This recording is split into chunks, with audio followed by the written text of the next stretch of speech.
Hey guys, Prowl 1701 here, and today I'm going to talk about 5 classic Doctor Who stories that are perfect viewing on Halloween. So it's Halloween! It's late, you got some friends over, you got the lights out. 5 great Doctor Who stories to marathon. Now, I will be doing a second video talking about another 5 classic Doctor Who stories to watch on Halloween, but that video will be a Patreon exclusive, and since it will probably be coming at the end of the month, I think that's at the $7.50 tier and up, because Sunday's videos are always exclusive to the patron now.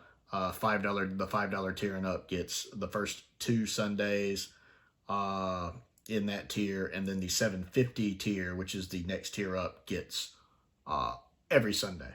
They get all the videos on Sunday, and most of the videos, period, actually. I believe all the videos are accessible at the $7.50 tier and up. So there will be a second video. So if there's a story that I talk about today, or I should say, if there is a story that doesn't quite make this list, and you're like, how come this isn't on there? Well, it may be on that video, but that second video will be a patron exclusive. But today we are going to talk about 5 stories that are perfect viewing on Halloween from classic Doctor Who. And number 1 on the list is always the first one that clicks in my mind, Horror of Fang Rock. The shining jewel of season 15, a story that definitely feels like it came right out of the Hinchcliffe era, as season 15 is very much a transitionary season from the Hinchcliffe era into the Williams era, with stories that kind of feel like they're from both. I love Horror of Fang Rock. It's well written. It is well directed. I absolutely love Patty Russell. She was a phenomenal director, and just all of her classic Doctor Who stories are bangers. All of them. She directed 4 stories. They're all good. The execution of it is fantastic. I love the cast. Tom Baker and Louise Jameson are putting in fantastic performances. The guest cast is really good here. I mean, the guest characters aren't the most fleshed out characters ever. They are kind of archetypes. But that's fine. They still feel like they get their moments to shine, to where when they're getting killed, I'm kind of like, oh, I was really upset when Ben got killed. I liked Ben. Although when Adelaide, or whatever her name is, gets killed, I was like, yes! The one that screams all the time. I was rooting for the Rutan. Rooting for the Rutan! That sounds like a perfect name for a song or something. Rooting for the Rutan. Someone needs to write a song called that. That would be fun. I also especially love the guy playing Reuben. And then later, Reuben the Rutan. Rooting for Reuben the Rutan. Who's also an enemy of the world. He's fantastic. I just enjoy everything about this one. I love the atmosphere of the story. The updated special effects on the box set are also very nice. While I enjoy the original effects as well, the updated effects are kind of my definitive version of this story. But definitely perfect Halloween viewing. It is, when I think of Halloween, while it might not be my favorite Halloween story, even though it is fantastic, it ranked really high when I ranked all of classic Doctor Who, it is definitely the first one I think of immediately. When I was thinking of this list, Horror of Fang Rock was the first one that clicked in my head, just because the cinematography of it is so good, and it's such a well-written story. Next on the list is Pyramids of Mars, which is probably my favorite, more Halloween-themed story. I love Pyramids of Mars. One of the greatest Doctor Who stories ever written. It is practically flawless. And we even got mummies, with a nice tie to something Halloween-themed with the mummies. Sutekh himself is easily one of the best Doctor Who villains ever created. Thank goodness they've never brought him back for the modern series, right? They'd probably just ruin him. Although I am enjoying the audio stories I'm listening to right now, the Bernice Summerfield story that Rob sent me. I'm very much enjoying that. I've listened to the first 2 parts. It's very good. But I love Gabriel Wolf in this role. The way he chooses to voice Sutekh in that kind of calm whisper, as opposed to, say, Omega in The 3 Doctors, is a fantastic choice of a performance, and I love that.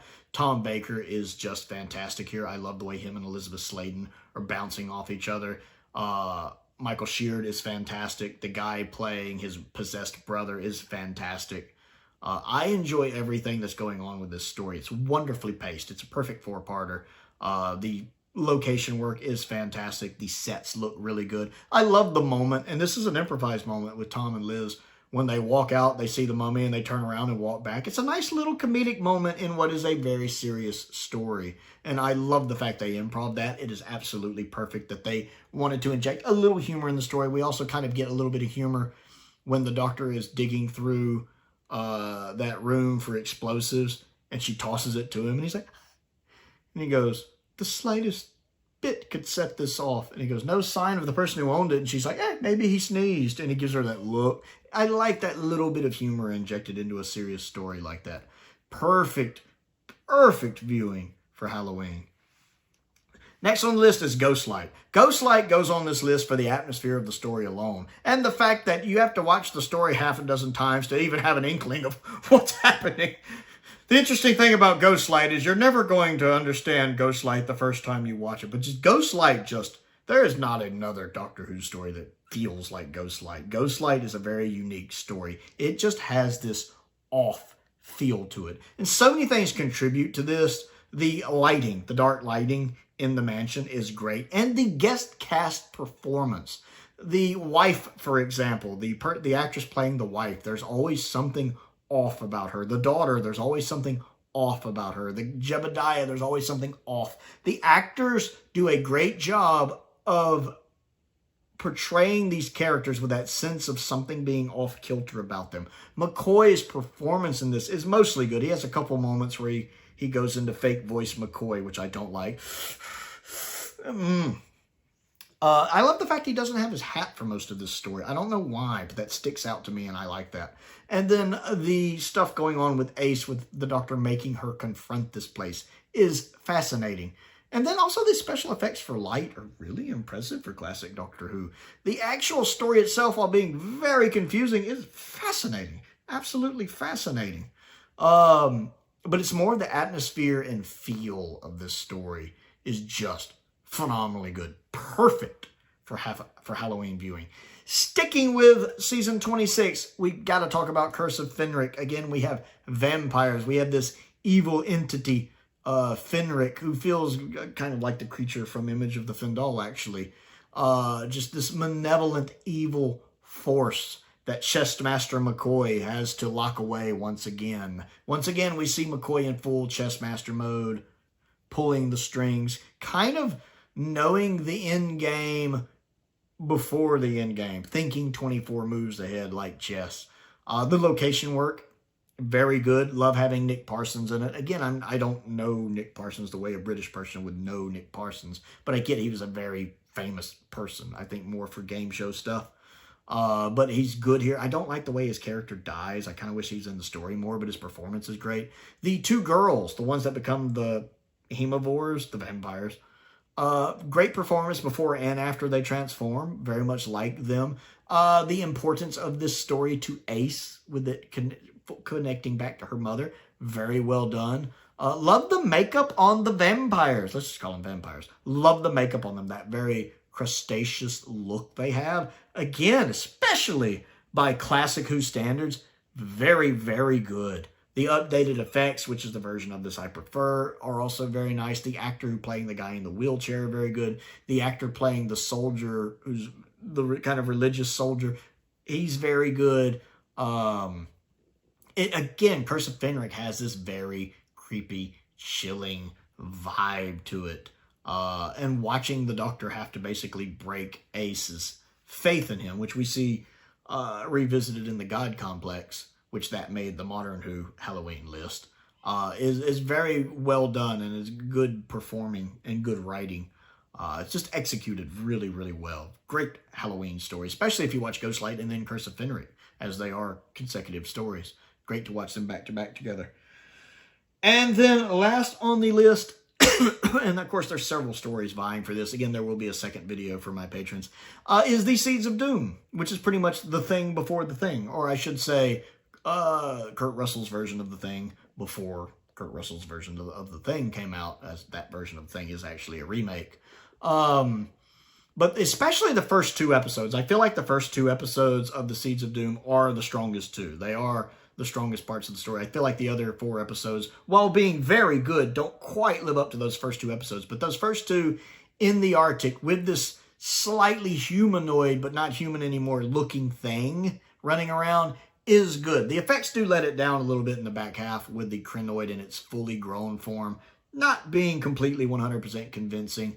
Also, the story suffers a little bit from, while it has Unit in it, you would be forgiven for forgetting it has unit in it, because none of our unit regulars are here. Regulars are here.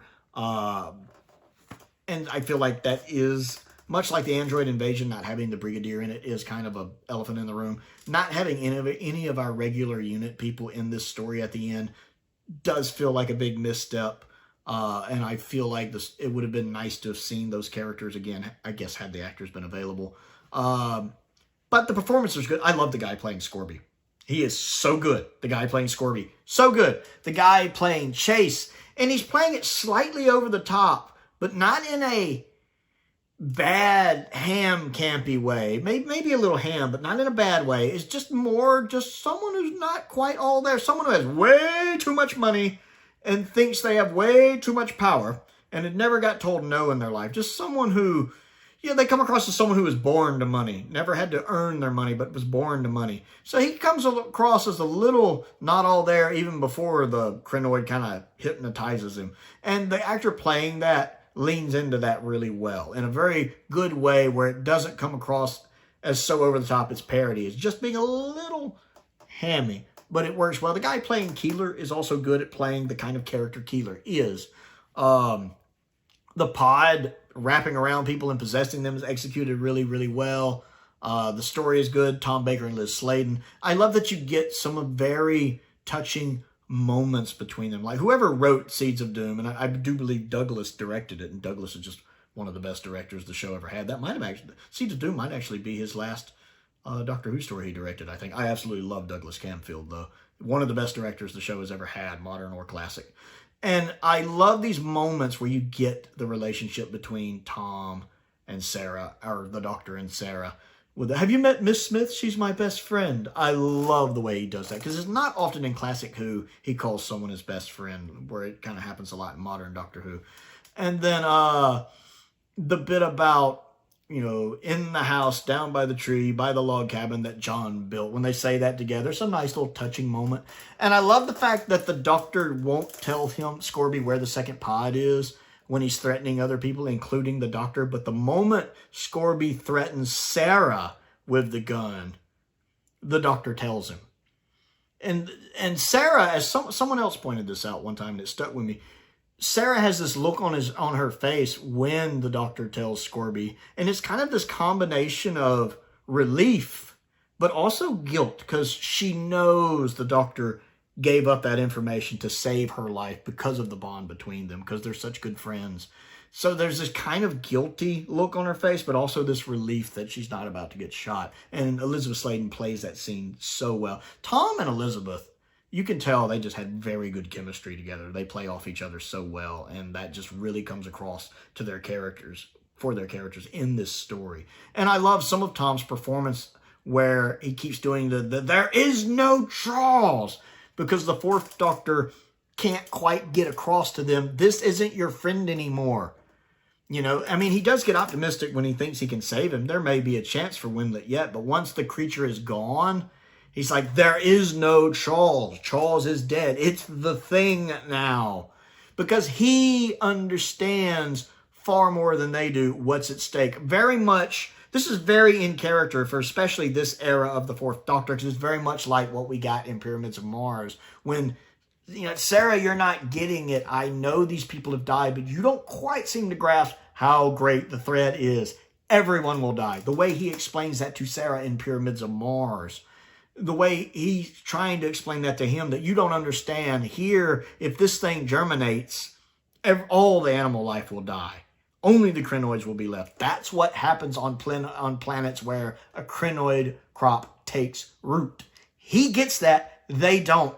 And he doesn't have time to go over that with them again, because he's trying to figure out how to solve the situation. That's the Fourth Doctor. And I love how well Tom grasped that. No, I don't think anyone has ever, I don't think there's ever been an actor play the Doctor that quite grasped the Doctor being an alien person as well as Tom does. Now, some people, I think, kind of get it. I think Peter Capaldi gets that very well. But I don't think anyone has ever quite nailed the fact that this guy is not human better than Tom Baker. He understands that the Doctor is an alien, and I love that. And Seeds of Doom perfect viewing choice for Halloween. So that's the 5 we're going to talk about today. Again, the second video talking about the other 5. I've already got that list right here as well. We'll be filming that one in a minute. Will be exclusive on the Patreon for, I believe, the $7.50 tier and up. That'll be one of the Sunday videos. Sunday videos are Patreon exclusives now, with the first 2 weeks being at the $5 tier, and then all of the Sunday videos being the $7.50 tier and up. Check that out. Just, if you enjoy my channel, want to support me and my endeavors, check that out. I also have a P.O. box if there's anything you'd like to send me to look at and review. Maybe some good horror-themed Halloween audios you think I should check out. There's definitely some good ones out there.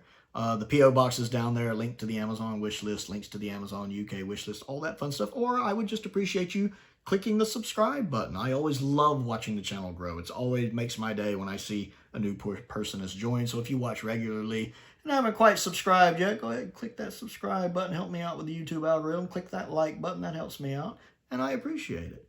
Most importantly, thank you for watching.